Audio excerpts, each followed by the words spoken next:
Hello, everybody. Good afternoon. My name is Ana Maria Bustamante. I was the community developer coordinator at Condo Neighborhood House, and right now I'm working as a consultant in community development. She is Sharon Isaak. She's been the coordinator of the senior community planning table in the West End, and also the community outreach for seniors. So we're doing a presentation about the seniors renters and the risks, the issues around the risks. So we have, this will be an overview of what we will be touching about is aging in place, demographics, housing affordability and seniors, economic eviction, rental issues, community response, and policy recommendations.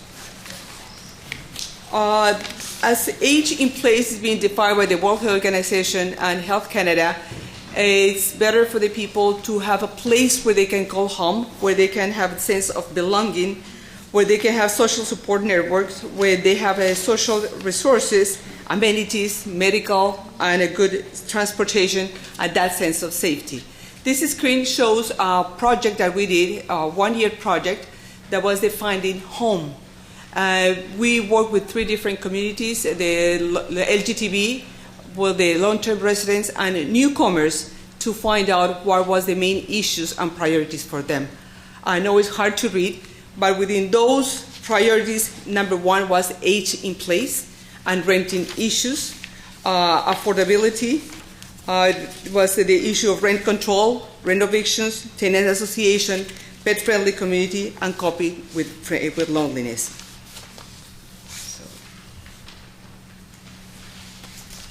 We're going to provide some demographics, not all quite detailed because I know it's a lengthy time. So 1 in 5 seniors in BC are renters. 1 in 3 seniors in Vancouver are renters. And seniors have a modest overall household income. The median income in BC is $20,000 and a little lower in the city of Vancouver. The screen, the graphic in the slide shows the projected trend increase of seniors between 1976 and 2036, and it's the accelerated growth of our aging population. Housing affordability, basically just over half of the seniors, of the BC seniors who rent, are rented and a market, what is called the private market, and they have a problem that is a good need of core housing need.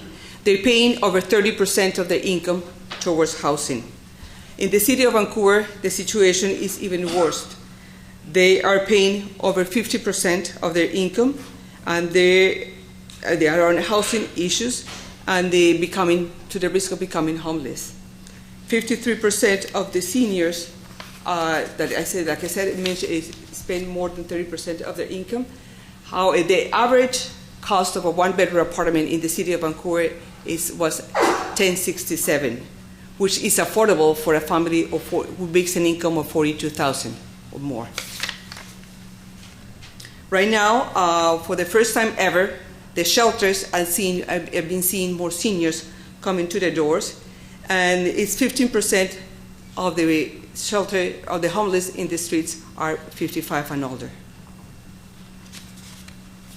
This is an infographic that was created to represent the situation that is being faced in the West End, and that has been the focus of our research and project. Somehow the West End has been suffered the issue of rent evictions for over the 10 years. So we have, while the population in the city of Vancouver, 52 of those are renters. In the West End, 80% of the 45,000 people are renters, and from those 80%, 68% are seniors older than 55, who are devoted. The incomes in the West End, the median of the seniors' income is below the $38,500 that is the average in the city of Vancouver. So now Sharon is going to be talking about the economic eviction. Just want to come back to that last slide for a minute. We both came to this work in the West End about 6, 7, 8 years ago, there was a lot of high-profile eviction cases in the news, evictions for renovations, things like that, that brought me to this work, brought Anna Maria to this work, and many other people about renters and affordability issues. Over the years, we've worked on a number of different projects trying to document this issue, trying to support seniors who were going through some fairly significant housing challenges around renting and housing and affordability. And the recent study that we've worked on is trying to document displacement of senior renters and has they're called it economic eviction. When you think of economic eviction, it's not just rent evictions that many of us have come to know that term. It's also about people who are being forced to leave their communities because rising rents and rising housing costs mean that you just can't afford to stay in your community, and with all the benefits that aging in place has. Seniors living on fixed income pensions can't keep up with rising rents and yearly rent increases and forced displacements, such as rent evictions. There's a couple of examples around the province. It's not just a Vancouver phenomenon. This happens all over the place, wherever housing is expensive and people want to be able to charge full market rent as much as you can get for a unit. Vacancy decontrol means that when a tenant leaves a unit, a landlord can charge as much rent as they want on that unit. So if you've got a senior that's been in the West End or another nice community for 50 years in a unit, they're paying maybe $900, $1,000 for a nice 2-bedroom overlooking English Bay, Stanley Park. You can charge close to $3,000 for the same unit when a new tenant moves in. So there is a lot of pressure on seniors living in units that are in desirable locations, and they feel it. We have been documenting that work. I've just got a couple of YouTube videos. I'm not sure if they're going to work, but we'll give them a shot. This one is Kelowna, and it's actually not just rental units. This is actually talking about manufactured homes, and just the average rent increases causing problems. And manufactured homes fall into a gray area for senior renters because the Residential Tenancy Act doesn't really deal with it very well. So rents going up at 2% plus the cost of inflation is what's allowed.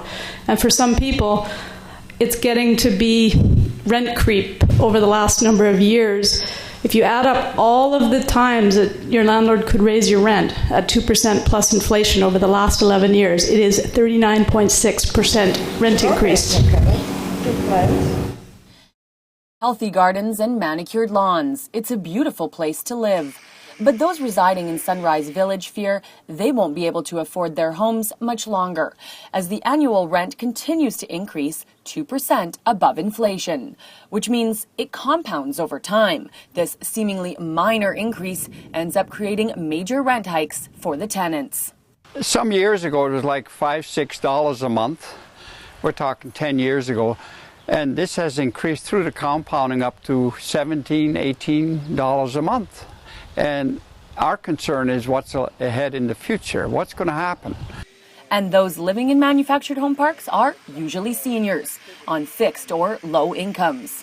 It's going to eventually drive us out of this beautiful little place we have here. I really like the way it is. It's just the increases are going to eventually cause us some grief, and we'd like to see that change. Sunrise Village is owned by the family of Ben Stewart, and while they could decrease the rent costs, residents here say that's not the issue. Instead, it's about making a change to legislation that would help those living in mobile home parks across the province. We're only asking the government to look at the legislation and split it into land rent and maintenance part and separate those two so the cost would go down considerable at the present legislation of 2 plus inflation. Believing that the current situation strongly favors the landlord, the Sunrise residents took their concerns to MLA Steve Thompson. The formula is designed to create a balance. It's also designed to ensure that people who own manufactured parks receive a reasonable return on their investment. It's about 3 to 4% of the housing stock in the province in manufactured parks. There's always pressure to do something different with them where people may be able to get a higher return. So Thompson will take the residents' proposal for change, along with a petition with over 300 signatures, to the appropriate minister once the cabinet is chosen, and try and find a balance. If the costs of living here outweigh the benefits, then what happens generally is it'll start getting run down, and that'll drive people away as well. Jen Zielinski in Kelowna for Castanet News. That's Kelowna. I'm going to talk a little bit briefly about another one, which is much more common in Vancouver, and it's an eviction for a serious renovation. Landlords do need to repair their buildings, there's no question. The question becomes, what do you do with tenants, and what is the extent of renovations that's needed to warrant an eviction and a vacant possession? And it's a challenging issue that there's all kinds of debate on both sides, but generally speaking, it has been used to raise rents and end tenancies. And the real question is, where do people go? Where do people go on 60 days notice, which is an eviction notice for renovations?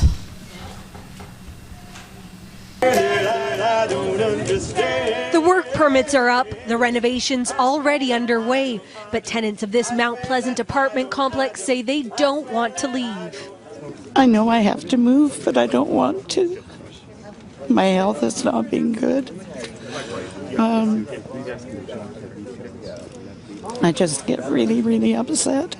Sharon Mahoney has lived in her unit for 22 years, but has until the end of next month to find a new home.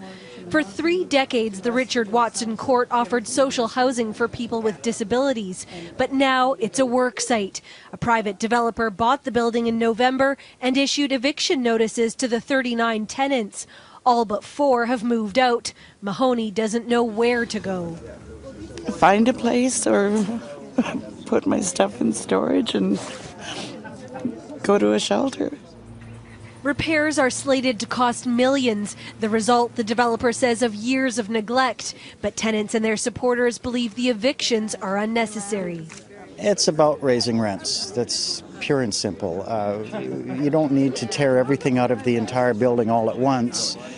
Certainly you don't need to tear out a kitchen until your new kitchen cabinets are ready to go in. The developer wasn't available for an interview but issued this statement. It is not our policy to disrupt tenants or clients unless absolutely necessary.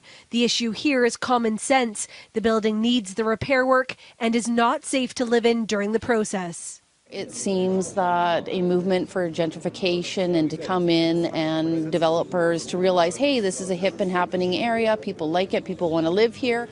BC Housing says it is offering subsidies for residents like Mahoney to move elsewhere, but she and others are planning to fight the eviction at a residential tenancy hearing on Wednesday. One of the things that she brought up is, where do I go? And BC Housing and other subsidies may be possible, but maybe not on 60 days notice. Wait lists for the very few affordable units that are available, either market rent units or assisted living or BC Housing or subsidized, are few and far between, and the wait list can be years.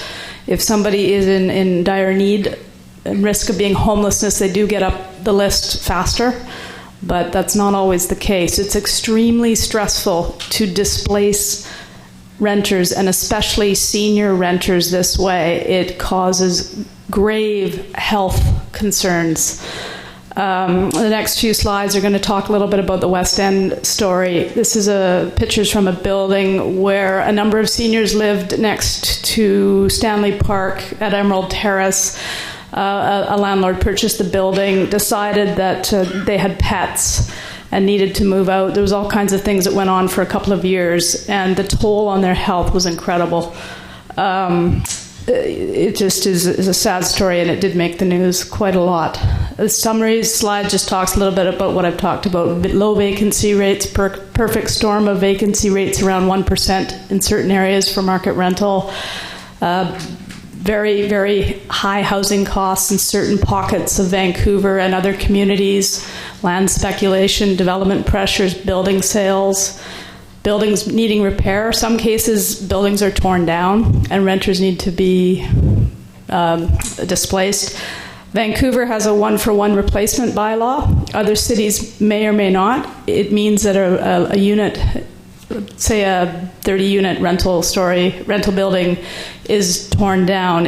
Whatever is built there must replace those units. Not all cities have that. And it does make it expensive for developers when they're building buildings to take that into consideration.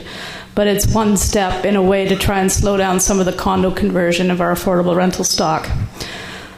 One thing that we are seeing a little bit more in our work in the West End is a bit of an ageism issue with landlords and elderly renters. As people get frail and older, hoarding issues, other issues, landlords sometimes have a hard time with dealing with that. And we've helped a lady that was going to come today and speak to you about her recent experiences about having pets for a number of years, and all of a sudden that wasn't okay anymore, so she got evicted suddenly for having pets. We helped her through her hearing, but without help accessing a residential tenancy office, internet, computers, forms, filing, going through telephone hearings, very stressful. She would not have been able to keep her housing, and she did win her RTO hearing, but the experience alone actually caused her to move out later on because she did not feel secure from her apartment. But at least she had the time to find something by winning her hearing. But it's just incredible what a piece of paper will do to you. A lot of folks, when we spoke in focus groups, I'll talk about that a little bit later on, talked about when they come home and see a notice on their door, they think it's an eviction notice. And the fear that they have over that, the lack of security of tenure, goes right to their core of their housing and their whole being and their whole well-being. So, you can say, oh, it's just a renter's issue. It's, maybe they don't deserve to live there because it's cheap rent, but people who have lived in a community for a long, long time really feel that, they've put a lot of time into a community and it is their home. And the socioeconomic costs of displacing people, and especially seniors, vulnerable seniors from their communities, has grave impacts on society and on their health. This is an example of a sea field. I'm not going to play the YouTube video because it takes too long to load. The fellow in that picture, his name is Rolly. He's no longer here. He passed away not too long ago. But he went through a very stressful situation in the West End with the Seafield, and his sister as well. They were 92 and 84 years old and lived in that unit since they were in their 30s and passed away. One passed away last year, one passed away the year before.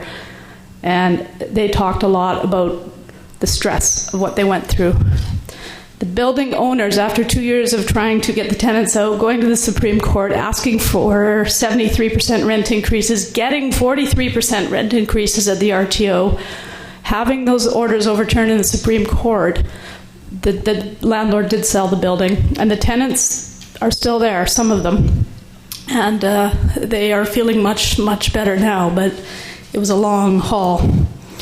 This is the one I spoke about, Emerald Terrace. That's Lynn Stevens. She had cancer. She was evicted for landlord's use. After about a year before that, she had received an eviction for having her bird. And again, sort of an ongoing thing of no security of tenure for being a renter, very fearful. And she recently just passed away as well. So these are the people that spoke out on the news. But they don't... the costs of what they did for their community had impacts on their health, and they gave voices to the rest of the people that don't speak. I just spoke about that earlier a little bit. We talked a little bit about community responses. So out of the different things that happen in the West End, community groups like Renters at Risk and West End Residents Association, Tenants Resource Advisory Committee, they've changed names. Advisory Committee, local politicians did raise awareness about evictions and people being forced out. Community groups have raised money. Community groups have done research over the last 6-7 years on this issue, trying to get statistics on it. It is an invisible wave. People don't speak out when they move. They just quietly pack up and go. I'm not going to read all this, but we did a survey, and a lot of the comments, 208 surveys, 70% of people were women that responded. About half, 49%, were long-term tenants over 20 years and were renters that responded to this survey. And many people, one of the things that we've noticed about this survey, we were expecting to see a lot of things about, I'm afraid of getting an eviction notice for renovations. Actually, it was, I'm afraid I can't pay my rent increase again. This 2% plus inflation popped for us in the last couple of years. And that's new. People are now finding out that every year their rent goes up by $50, $80. They can't do it anymore. They can't cut their food, housing, they can't cut their food bill or their medication bill anymore to pay those rent increases, and they're quietly leaving their neighborhoods. It's not quite as dramatic as being evicted, but it's still the same effect. Pet owners are having a real hard time as well. They're afraid that they're going to be evicted because they have their pets. So that's another issue that we have to work on. Again, more focus groups. We've done 3 different focus groups in the last few months on these issues, just trying to get an idea of the scope of it. The fixed income problem, rents outstrip income increases by a lot. Every time a unit turns over, they ask $500 more a month in rent. I'm afraid that they're going to ask me for the same kind of increase. One woman talked about being afraid of asking for any kind of repairs to be done in her unit because she was afraid she was going to be targeted. Things like that came up in these studies. Just some basic RTA recommendations that have come up from a number of different groups around Vancouver in the last number of years. Talking now about limiting the rent increases back down to cost of living index, the consumer price index, which is inflation. In 2004, the 2% was added to allow landlords to make more money, more return on investment, to keep up the repairs on buildings. And it's now starting to be a rent creep problem for some people. Ontario has something called rights of first refusal. So if tenants are evicted, they can move back in or be fairly compensated if they don't move back in. Ontario does not allow, or doesn't allow discrimination against pets. Vancouver City Council is also trying to put that forward right now to not discriminate against pet ownership in Vancouver. There's a few other things. There's no vacancy decontrol here. It's very much the open market when a tenant moves out, which is fine for the most part, except in certain neighborhoods where there's a lot of development pressure. The other thing that we worked on a little bit was some work around the SAFER policy work. And Anna Maria, my colleague, actually attended the United Way Public Policy Institute on that work, so I'll let her speak to some of the issues around SAFER. Well, for those who don't know what the SAFER is a shelter aid for elderly renters. It means that it's a subsidy that the provincial government offers seniors who are living in private rental market. So this subsidy offers you a little bit of money to pay the rent, but it was capped at $700 up to 2 months ago when the provincial government raised it in $50. It's not much the difference with what they were doing before than what they're doing right now. The subsidy basically is not enough to cover the cost of the high market rental housing. And the SAFER does not increase yearly as the CPP or OAS. However, the CPP and OAS, it's increased based on the CPI and the price index, and that price index over the last 10 years increased in 23%, and the rent increases for the same period of time were 37.4%, meaning that the gap for the seniors is 14.4%. When are the seniors going to be able to catch up on that difference? Really hard to do. So this was what we discovered, and this is the recommendation that we're doing to work on policy, is to implement changes to SAFER to protect the seniors. Like I mentioned, it has been increased in $50. Not really, it's good, not good, but not good enough. The other piece is it has to be streamlined the process of reapplication. It requires the seniors to reapply every year, which becomes a huge hassle for seniors that tend to forget to do those kind of things. It can be streamlined to the same process the GIS uses. Once the senior file their taxes, their income tax, automatically, if the senior is still alive, the process goes back again. It also should account for differences in urban and rural rents, and the CFARE should go along with the RTA rent increases, either to the CPI or increase their RTA, the same process of 2% plus CPI.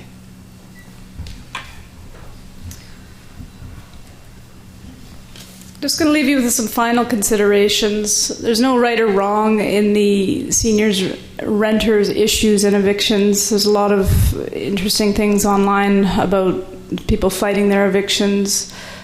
There's no right answer here, but we do need to track and have a better handle of displacing our seniors. There is consequences to it. Nobody does keep track of this. The RTO doesn't keep track of eviction notices. There are great costs to our society to doing this in our society.